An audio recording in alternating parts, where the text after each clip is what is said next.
temos aula de português, notações léxicas. Vamos estudar?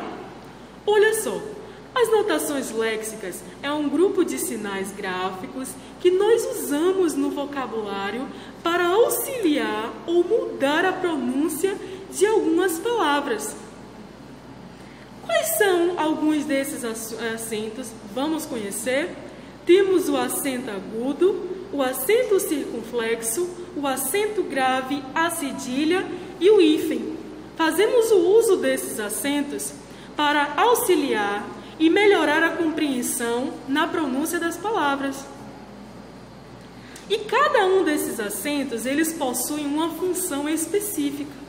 O acento agudo é usado para assinalar as vogais tônicas e promover um som mais aberto na pronúncia das palavras. Como alguns exemplos, nós podemos observar na palavra maracujá, café, paraíso, óculos, saída e cipó. Observem o som mais aberto na palavra devido ao uso do acento agudo. A função do acento circunflexo é usado para indicar um som fechado nas vogais tônicas, já ao contrário do agudo. E ele também tem um formato de chapeuzinho. Como assim um acento mais fechado? Quando nós vamos pronunciar as palavras âncora, você, tênis, avô, judô, crochê. Observe que na pronúncia dessas palavras há vogais que têm a função tônica, ou seja, o seu som é mais alto e também é fechado. Já no acento grave, ele é direcionado para outra direção. O contrário do acento agudo é aquele tracinho, ó, virado para a esquerda. Ele indica a reunião de duas letras A, sendo a primeira uma preposição e a segunda um artigo. Eu vou lhe explicar. Quando eu falo a frase vou à praia, eu preciso fazer o uso do acento grave, porque ele está representando também uma preposição e está representando também um artigo. Dei a pipoca à menina. Já a cedilha, nós sempre utilizamos a cedilha debaixo da letra C. E ela também é colocada antes das vogais A, O e E e U, para lhe dar o som de S. Então, quando nós utilizamos a cedilha na letra C, ela passa a ter o som da letra S. Por exemplo, vou dizer algumas palavras: promoção, eleição, traiçoeiro. Já o hífen, ele tem diversas funções. O hífen, ele pode ser usado para separar as sílabas das palavras.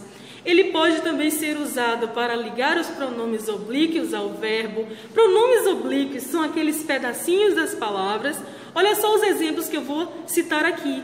Mandei-lhe, prendê-lo.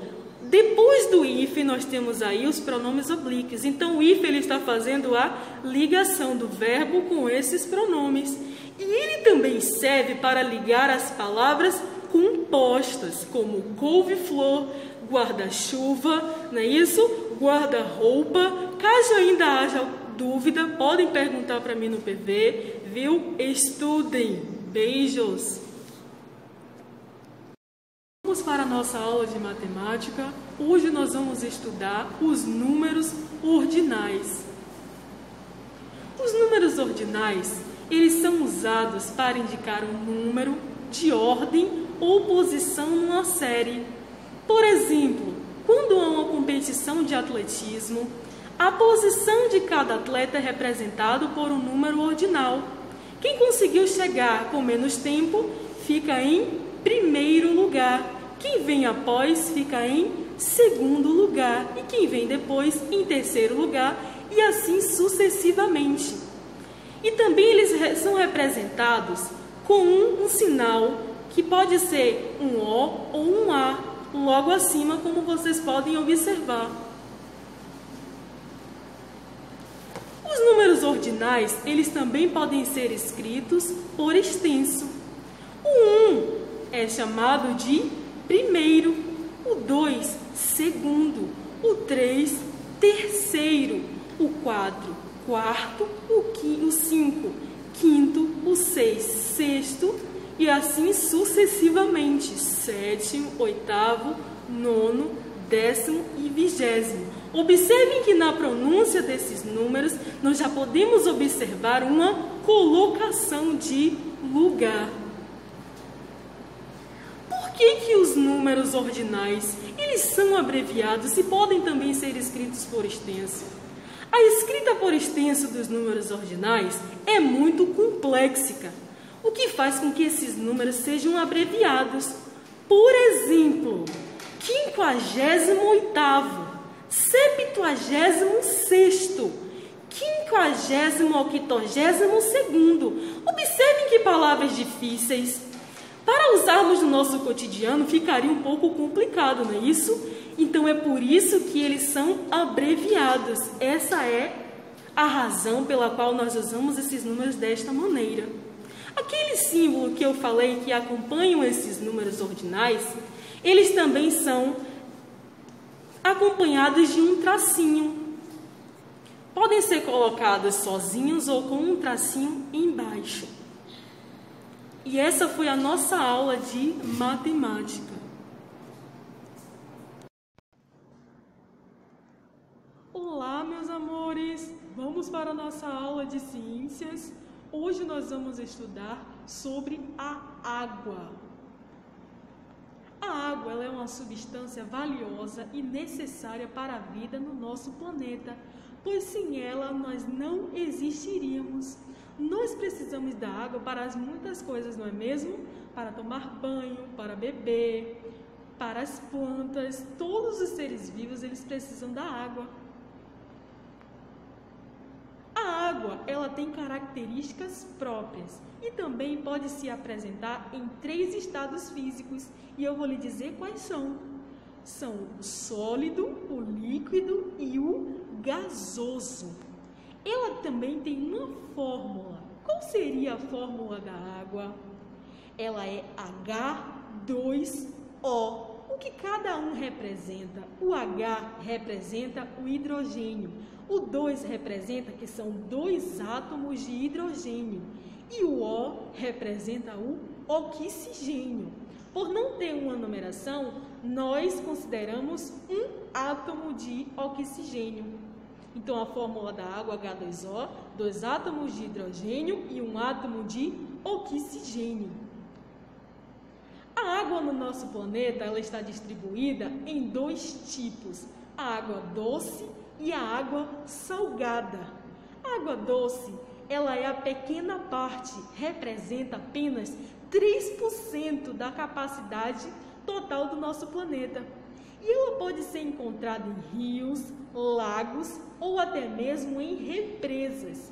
Já a água salgada, ela já ocupa 97% do total. E ela também pode ser encontrada nos mares e nos oceanos. Nós somos 70% água. Todo o nosso corpo, ele tem água. E o nosso sangue, a maior parte do nosso sangue é água. Isso é na vida adulta, porque um bebê recém-nascido ou na barriga ainda da mãe, o seu peso é de aproximadamente 95% água.